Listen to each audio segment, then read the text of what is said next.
Decisões do Supremo Tribunal Federal têm confirmado a possibilidade de terceirização da atividade fim das empresas e até ampliado o entendimento sobre o tema. Na maioria dos casos, o STF está reformando decisões contrárias tomadas pela primeira instância da Justiça do Trabalho. No Cidadania, nós vamos discutir as tendências do Judiciário na análise dos casos de terceirização de mão de obra. O nosso convidado é o advogado trabalhista Tomás Nina. Doutor, muito obrigado por aceitar o nosso convite. É um prazer estar aqui no programa Cidadania e estou à disposição de tentar esclarecer algumas decisões aí tomadas pela Justiça do Trabalho. Bom, em 2018, no julgamento de uma ação de descumprimento de preceito fundamental, o Supremo considerou que é constitucional a terceirização da atividade fim da empresa. Perfeitamente. Daqui a pouco nós vamos explicar o que é a atividade fim.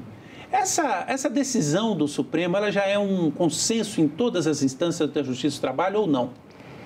Na verdade, a decisão do Supremo ela foi ampla e restrita.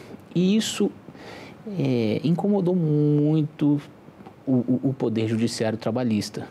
Por quê? Porque existia uma súmula no Tribunal Superior do Trabalho que somente permitia a atividade meio, da terceirização da atividade meio. E como deu essa amplitude, permitindo inclusive a atividade fim e irrestrita, existiu muita resistência com relação ao julgamento da DPF 324. O que é uma atividade fim e o que é uma atividade meio? Vamos tentar explicar para quem nos assiste qual a diferença de uma coisa e de outra. Vamos esclarecer. O que seria uma atividade fim? Uma empresa de engenharia. O engenheiro que está trabalhando numa empresa de engenharia, ali ele está dentro da atividade finalística da empresa. A pessoa, o auxiliar de serviços gerais que trabalha na mesma empresa, não está praticando a atividade fim daquela empresa. Está atendendo, fazendo a limpeza, eventualmente lavando a louça. Isso seria uma atividade meio de uma empresa de engenharia. Isso vale para qualquer tipo de indústria, por exemplo. Uma indústria de automóveis, o operário que está ali montando os automóveis está atuando na atividade fim. Exatamente. Qual é a atividade fim de uma empresa de automóveis? É produção de automóvel. Essa mudança que permitiu a terceirização da atividade fim, ela começou com a reforma trabalhista de 2017?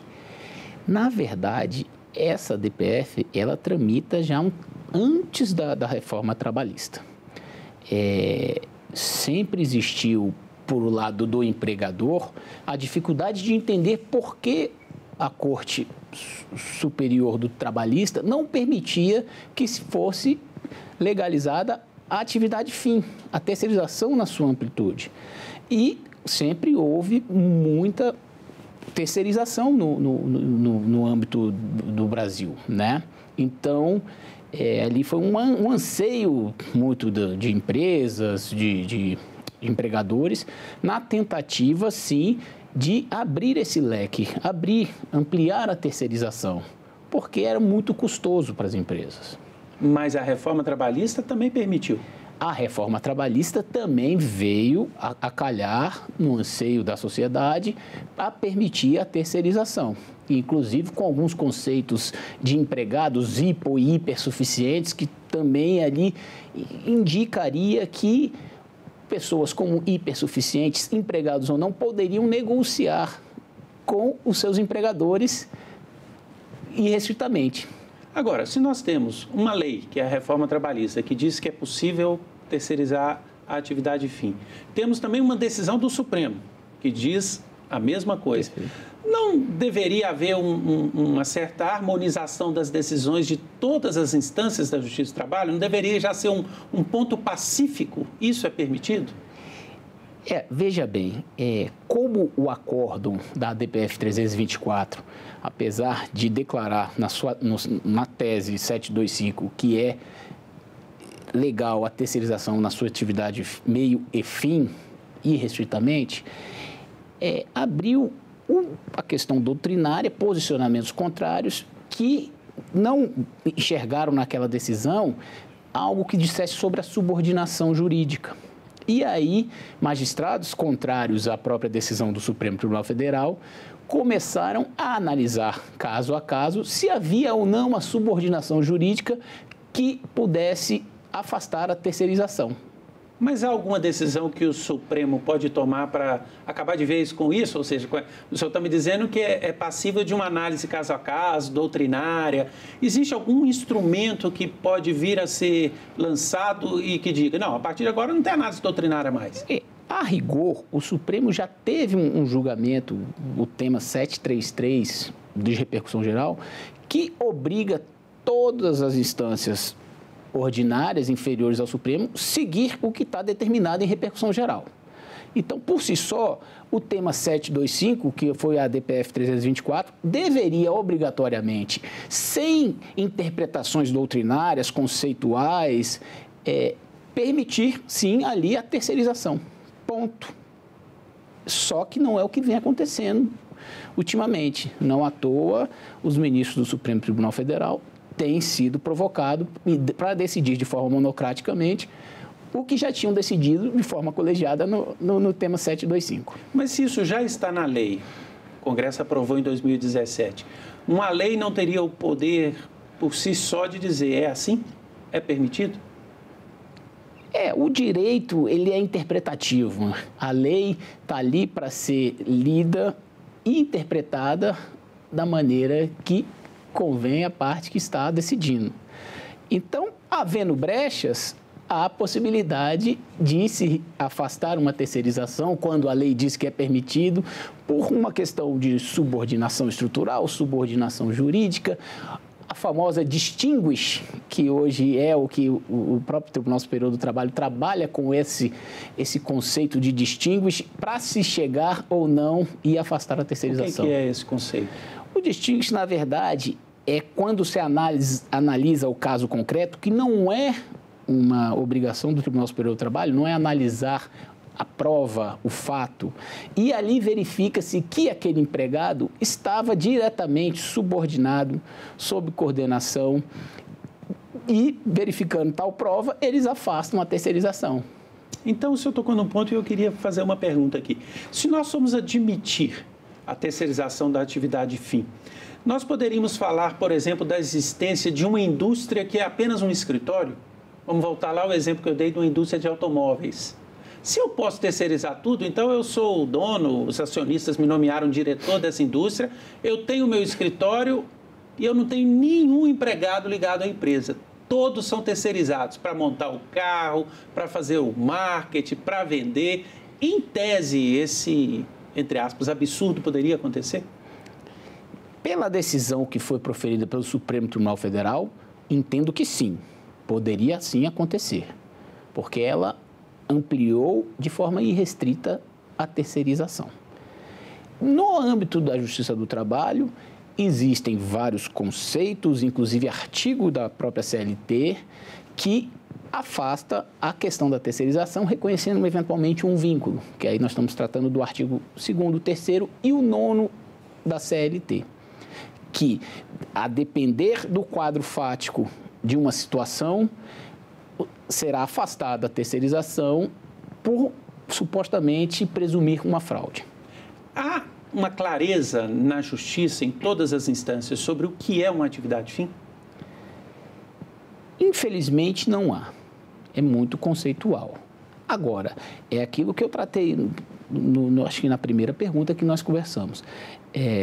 Uma empresa que produz carro, se o mecânico está fazendo o carro, ele está ali atuando na atividade fim? Eu entendo que sim. Pode ser terceirizado? Também entendo que sim. Por quê? Porque o Supremo Tribunal Federal disse que pode. Então, se tem um escritório que só tem prestadores de serviços terceirizados, entendo ser absolutamente legal. Estamos de acordo com o que o Supremo Tribunal Federal decidiu. O Supremo tendo decidido, a lei dizendo isso, o que o senhor tem percebido na prática hoje no Brasil? Nós temos um aumento da terceirização, há uma tendência, nós temos visto mais casos de terceirização de atividade fim. Como é que o mercado tem reagido a essas decisões? Naturalmente, com a decisão do Supremo Tribunal Federal, o mercado se voltou para a terceirização, porque é uma dinâmica mais fácil, menos custosa e onerosa para uma empresa e na leitura do que o conceito da terceirização, seria uma forma, inclusive, de melhoria daquele sistema de produção. Porque terceirizando, você traria para trabalhar contigo uma pessoa mais especializada. Então, isso é importante. No mercado hoje existem, sim, muitos terceirizados, principalmente os empregados ou os prestadores de serviços que são considerados hipersuficientes. Também um conceito trazido pela Lei 13.467. O que é esse conceito? O conceito é que diz o seguinte: pessoas, trabalhadores, prestadores de serviço que se enquadram em determinada situação de autoconhecimento, diploma, que recebem valores remuneratórios acima, inclusive, de R$12 mil do teto, estão habilitados e legalizados para negociar diretamente com uma empresa contratante do serviço dele. O senhor tocou num ponto que eu queria adentrar nele agora, que é o que se chama de pejotização. Para a gente explicar para quem nos assiste, né? É aquela espécie de terceirização na qual o indivíduo é uma empresa, ele mesmo, né? Exatamente. Isso acontece muito com médicos, com jornalistas e grandes empresas de comunicação. Exatamente. Então, aquele profissional, aquele médico, aquele jornalista ou um profissional de qualquer área, ele abre uma empresa na qual existe apenas ele e assina um contrato com o empregador. O Supremo também tem reformado decisões da primeira instância, que consideram que essa pejotização seria ilegal. Vamos explicar, então, o que está acontecendo. Quer dizer, o Supremo não aceita, mas a primeira instância, normalmente, ela tem dado ganho de causa quando esse trabalhador, depois de se desligar da empresa, diz que tinha vínculo trabalhista? Exatamente. Essa é uma demanda muito conhecida na Justiça do Trabalho, não é de hoje, atualmente está em evidência por conta das decisões proferidas pelo Supremo Tribunal Federal, mas são processos que desde antes de tratar de terceirização já havia. Por quê? Porque o artigo 9º da CLT dizia que seria uma presunção de fraude não reconhecer vínculo de emprego com o seu empregado e colocar ele como um PJ, a pejotização. Então, a Justiça do Trabalho sempre entendeu que aquela forma de contratação era fraude, independente de prova. A presunção era que era fraude. Após o julgamento da DPF 324, quando houve essa ampliação, esse leque de possibilidades de terceirização, houve um lead case em uma reclamação, salvo engano, a 47843, da relatoria da ministra Carmen Lúcia, onde ela reconheceu a legitimidade, a legalidade da pejotização de médico. Por quê? Porque ela disse que a terceirização, utilizando a tese da 725, era irrestrita e ampla. Considerou que isso era uma terceirização, mesmo a empresa sendo de uma pessoa só. Exatamente. E ela ainda disse que, tratando-se de profissional liberal, que se enquadraria no conceito de hipersuficiente, aquilo não existia nem como se presumir fraude. Que é o conceito que o senhor falou antes. É uma pessoa que ganha bem, é estudada e está fazendo aquilo sabendo o que está fazendo. Exatamente. E que negocia, principalmente, as bases contratuais. Normalmente, um contrato de PJ é um contrato vinculado a uma data específica, são 2 anos, 4 anos de prestação de serviço, finaliza o objeto. Então, isso trouxe com que o Tribunal Federal, reconhecesse a tão famosa pejotização, que era uma das piores coisas tidas na Justiça do Trabalho em primeira instância. Mas agora eu quero fazer o contraponto. O senhor falou que a Justiça considera fraude na primeira instância. Vamos ver a situação que é muito comum, que eu já presenciei. Uma empresa de qualquer área tem vários trabalhadores e, para diminuir esse custo, ela decide que, em dado momento, nós vamos transformar vocês todos em pessoa jurídica. Ou seja, ela não contratou aquele trabalhador, a empresa dele.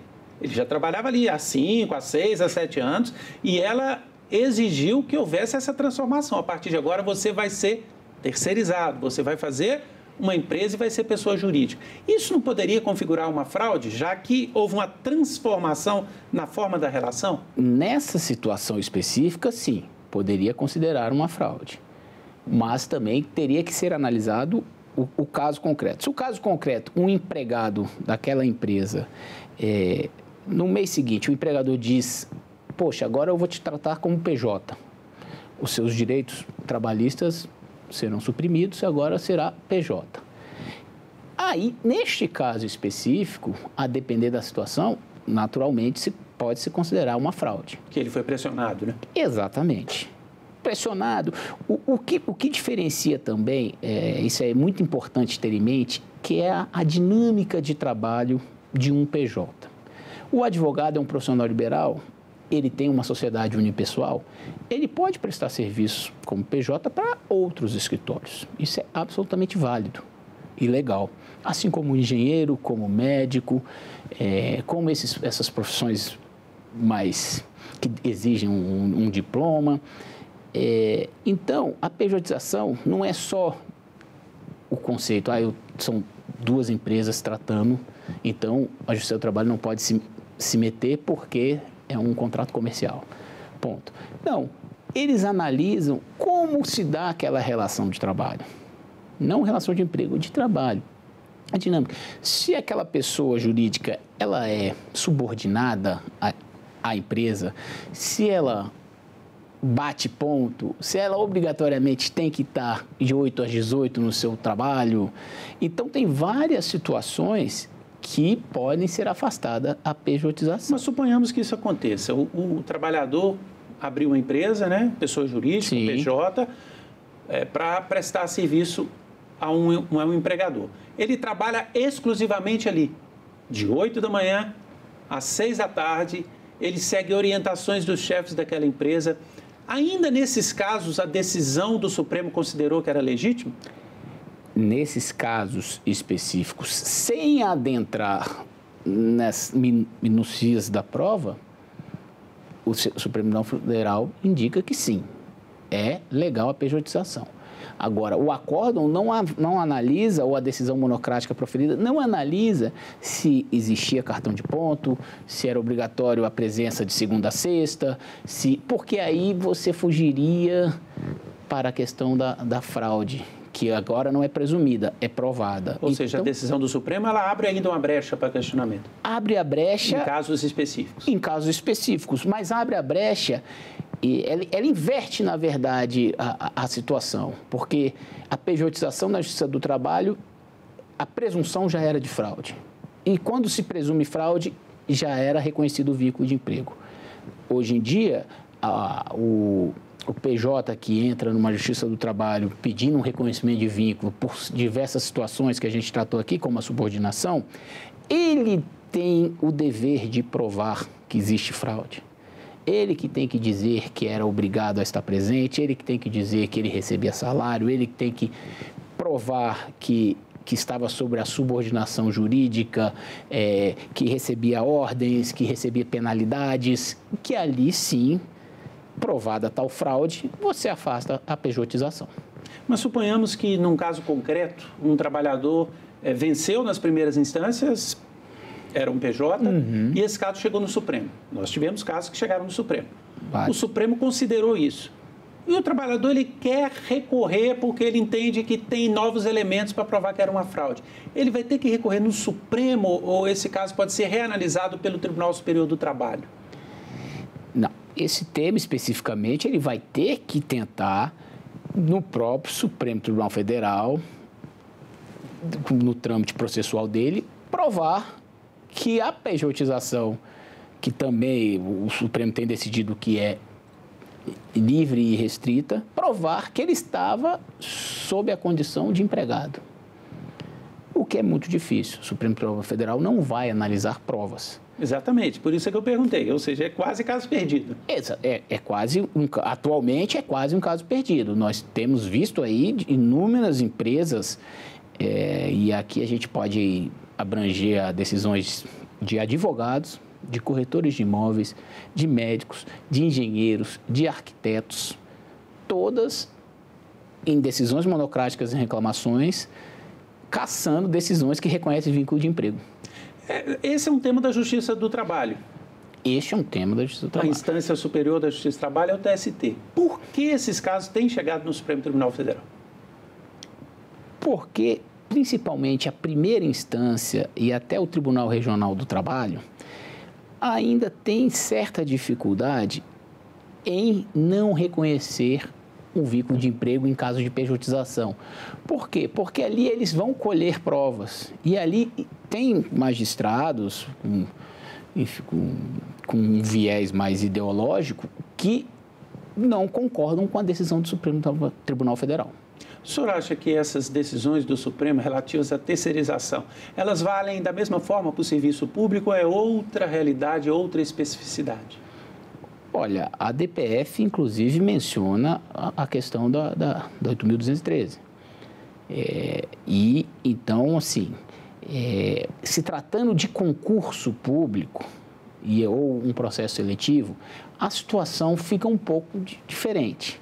Por quê? Porque no próprio Supremo Tribunal Federal existem julgamentos que ainda não estão encerrados, em sociedade de economia mista, em empresa pública, de existir aquela questão de motivação de dispensa de empregado.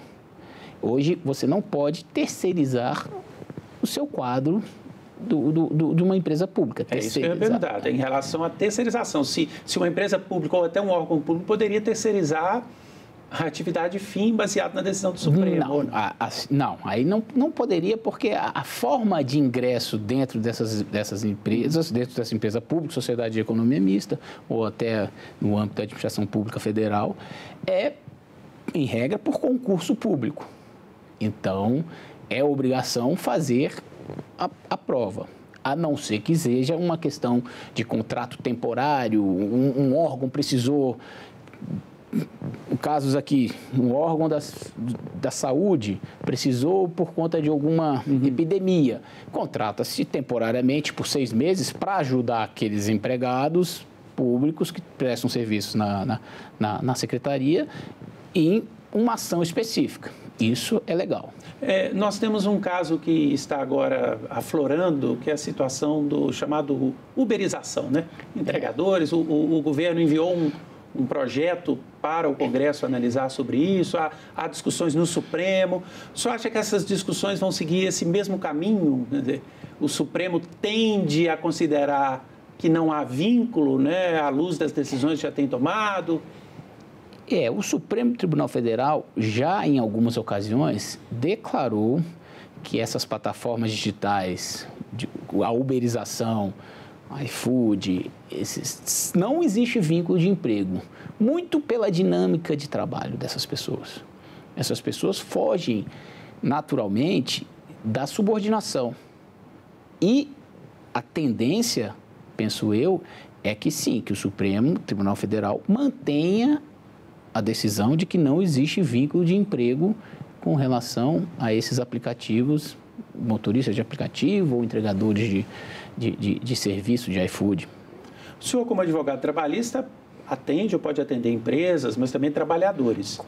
Diante de toda essa realidade que nós estamos discutindo aqui, de uma ampliação da terceirização, da pejotização por decisões do Supremo, o senhor percebe que hoje os trabalhadores estão mais fragilizados para discutir essa relação com a empresa na Justiça do Trabalho quando se sentem prejudicados? Aí a gente vem tratar de um outro assunto que seria a questão e o posicionamento dos sindicatos. Os sindicatos têm obrigatoriamente que ter uma base forte e ser forte. Tem que debater com os empregadores, tem que debater com as federações para a melhoria dos empregados, melhoria daquela categoria. E isso... Então, na verdade, o que a gente pode dizer? Que não é só com relação à terceirização, uberização, posicionamento do Supremo, que os empregados têm se fragilizado. Eu acho que, na verdade, falta uma atuação mais efetiva e ativa de próprios sindicatos, representantes das categorias. Ok. Doutor Tomás Nina, muito obrigado pela entrevista. De nada. Bom, essa entrevista e todos os nossos outros programas já estão disponíveis para você rever, compartilhar lá no nosso site, senado.leg.br/TV. Se preferir também, entre lá no nosso canal no YouTube, que você vai encontrar todos os conteúdos da TV Senado. E sabe, né? Aqui democracia é todo dia. Obrigado pela companhia e até o próximo programa.